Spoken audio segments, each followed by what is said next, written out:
Morning, तुमचं mini ब्लॉगमध्ये स्वागत करते. तर मला एक सांगायचं होतं, नुकताच मी आता एक मम्मीच्या हातचं मिरचू मी दाखवलं होतं आणि एखाद्या रेसिपीला चांगले व्ह्यूज मिळाले की बरेच जण काय करतात, निगेटिव्ह कमेंट करायला लगेच सुरुवात होती त्याला.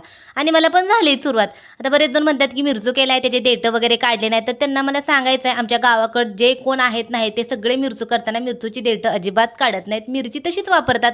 आता खरडा ठेचा वगैरे करायच्या वेळेस तर काढावी लागतेच, पण मिरचू करायची पद्धतच तशी आहे. कुठं पण तुम्ही जावा, सांगोल तालुक्यामध्ये किंवा सोलापूर जिल्ह्यामध्ये मिरचू असाच करतात. त्यामुळे प्रत्येकाची करायची पद्धत थोडीफार वेगळी असतेच. तर हे असं समजून घेत नाहीत, उगाच त्याला काय पण म्हणायला लागलेत कचरा वगैरे असं तसं. अन्नाला तर कचरा अजिबात म्हणू नका. आणि याचंच मी काय तर कमेंट केली की असं बघू नका वगैरे, तुम्हाला नाही आवडत की लगेच वरून म्हणायचं तुला ॲटिट्यूड आलाय, असं झालं तसं झालं. ॲटिट्यूड वगैरे काही सुद्धा नसतो, फक्त तुमचा भ्रम आहे.